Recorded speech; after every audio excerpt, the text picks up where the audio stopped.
You don't have enemies. The truth is that nobody has them. Vinland Saga.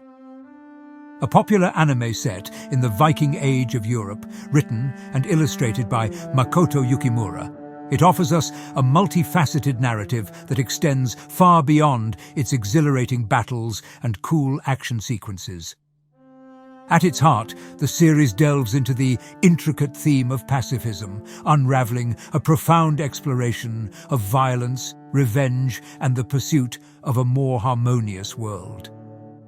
In this video, we will be pulling the idea of pacifism from the anime and manga series and how we can reasonably apply it to our paths of becoming a good man, a decent bloke.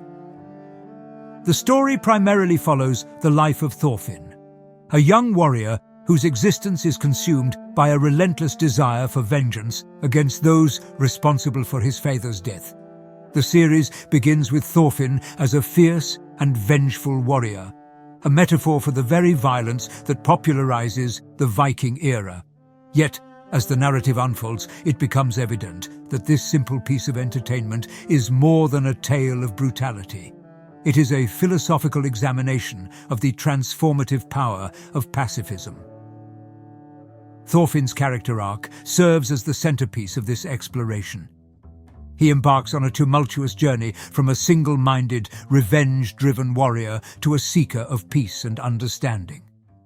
His evolution is a testament to the profound idea that true strength is not measured by the ability to inflict harm, but by the capacity to choose non-violence and empathy even in the face of unrelenting conflict. Throughout the series, we are confronted with the complex interplay of violence and pacifism. Vinland Saga defies expectations by challenging characters and viewers alike to re-evaluate their perspectives on vengeance and the pursuit of a better life.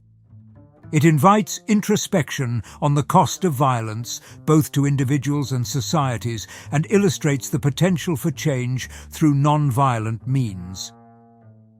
One of the most striking aspects of the story is its portrayal of the duality of pacifism and the inherent struggle between choosing the path of non-violence and succumbing to the cycle of hatred and revenge.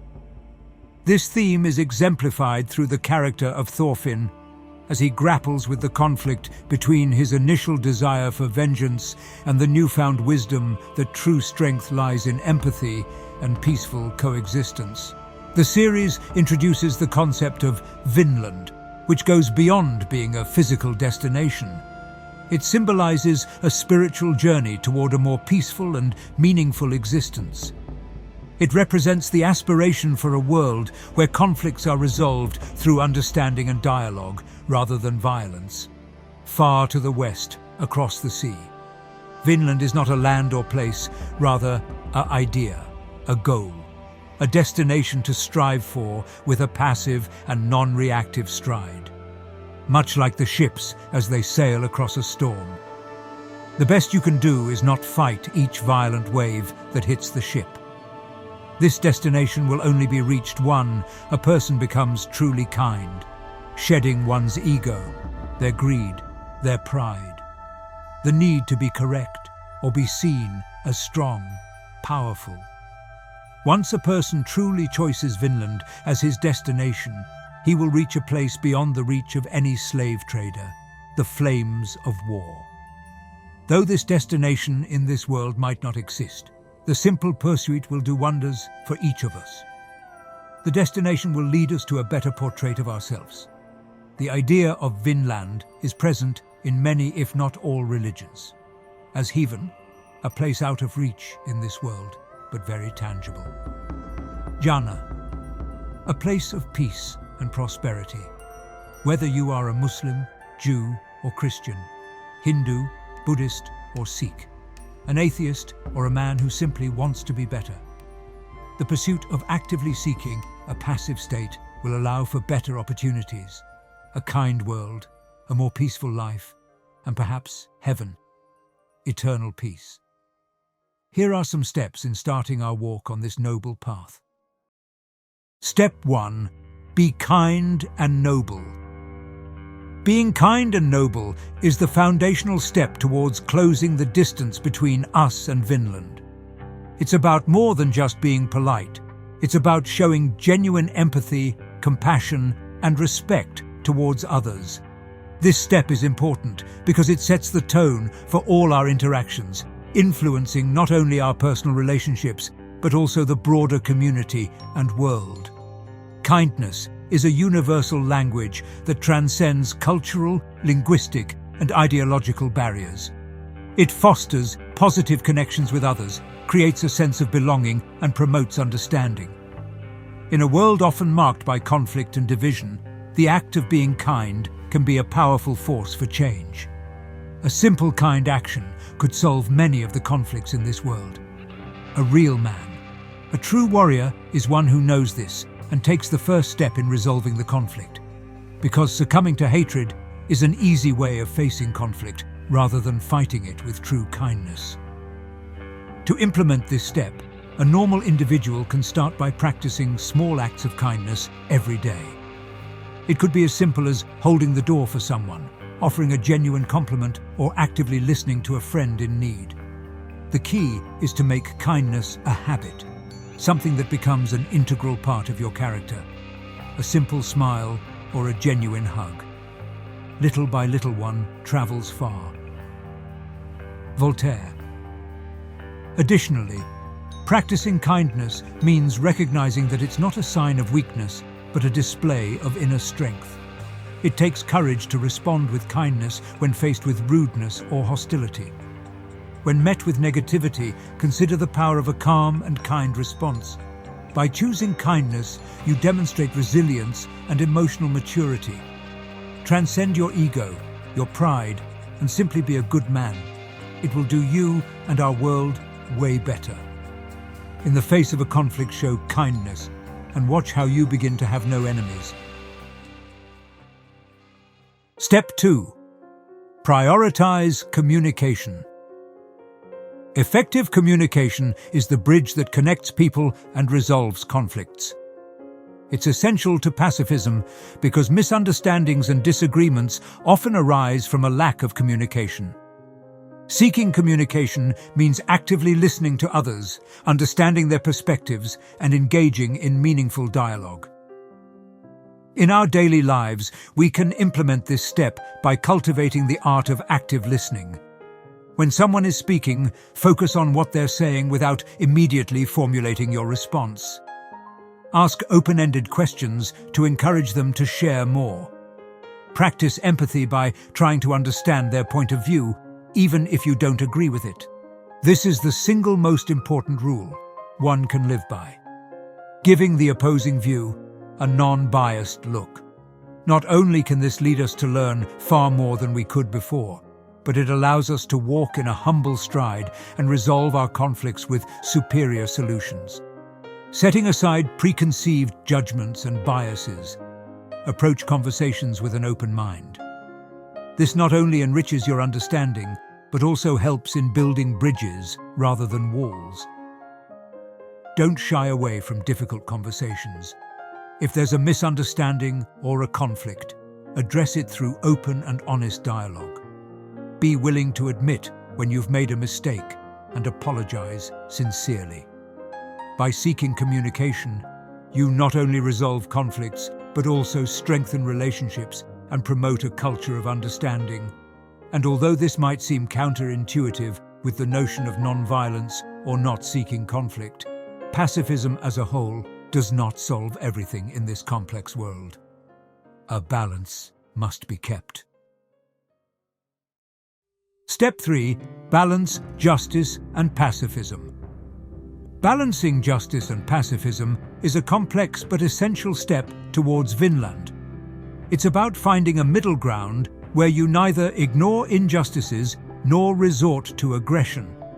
This step is crucial because it ensures that wrongs are righted without perpetuating violence or hatred. In everyday life, implementing this step begins with recognizing that an eye for an eye approach can often lead to a cycle of violence and revenge. Instead, seek peaceful ways to address wrongs. If you've been wronged, consider discussing the issue calmly with the person involved, seeking resolution rather than retaliation. Recognize that achieving true justice often requires patience and persistence. It may involve mediation or reconciliation efforts. By seeking a balance between justice and pacifism, you contribute to a more just and peaceful world where conflicts are resolved through non-violent means. However, this does not mean in all situations we must sit back. Knowing when to fight and when to be calm will be difficult. If you come from a noble and genuinely kind place, the answer will predominantly be correct, so trust your gut. Step 4. Embrace inner strength.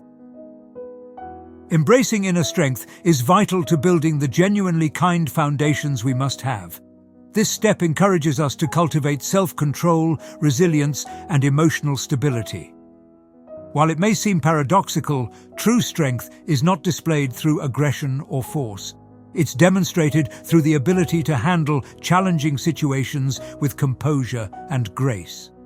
Inner strength allows us to remain steadfast in our commitment to pacifism, even when faced with adversity. It empowers us to respond to hostility or negativity with a calm and measured demeanor. By cultivating inner strength, we become better equipped to navigate life's trials and tribulations while staying true to our principles.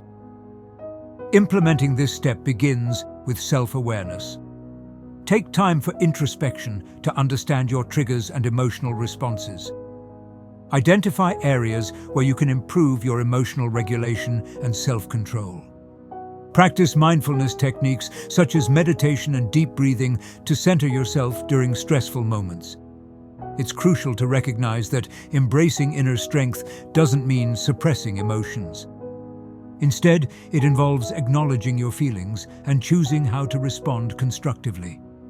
When confronted with a challenging situation, pause before reacting impulsively.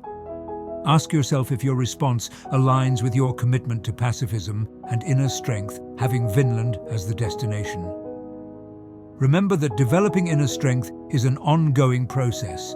It requires patience and self-compassion. Over time, you'll find that you can navigate life's ups and downs more effectively, maintaining your commitment to pacifism while demonstrating the power of inner strength. Step 5. Face violence when necessary. Facing violence when necessary is a pragmatic application of pacifism, as taking non-violence to the extreme can lead us to nothing but misery and deep inner hate. It acknowledges that while we strive for non-violence and peace, there may be situations where self-defense or protection of others is essential. This step underscores the importance of being prepared to confront violence without losing our commitment to peaceful resolutions. It ensures our safety and the safety of those around us while adhering to the principles of pacifism and our strive for Vinland. It's a recognition that, in a world where conflicts can escalate, it's essential to be able to protect ourselves and others if the need arises. Implementing this step requires training and mental preparedness. If you're not already familiar with self-defense techniques, consider taking classes in martial arts. Begin with kickboxing, jiu-jitsu, or go all in with MMA. Master the art of violence and master your body. It'll allow you to protect yourself in times of need. Mastery of violence will be the only way to control it. It's vital to emphasize that facing violence when necessary does not lengthen the distance between you and Vinland. Rather, it is a mere break, a stop to catch your breath, allowing us to be pragmatic and ensure our safety while minimizing harm. This step embodies the idea that controlling violence requires a mastery of it, which ultimately strengthens our commitment to pacifism. These are only some of the wisdom that we have drawn from this beautiful piece of art. There lies many more, but they are for another day. Thank you. And if you have made it this far into the video, I truly appreciate it. I know that we still are not many, simply a handful in numbers, but this process of generating these ideas and scripting them with the help of AI, of course. Editing and putting them out there does me much more than anyone might understand. These ideas, or philosophical teachings that manifest as YouTube videos, are ideas that I truly want to live by as a man. Ideas that will help me on my journey to becoming a good man. By simply creating these, I am forced to be accountable for my words. I am forced to articulate and rationalize them. I will improve on it, day by day and video by video, as I learn. We all must strive to become better people, refining our skills in crafting and articulating ideas more effectively. We as a society have lost the pursuit of good character. So, let's change it. It starts with us. This quest is not just about creating content for me, but also about living by the values and principles I share. So once again, thank you.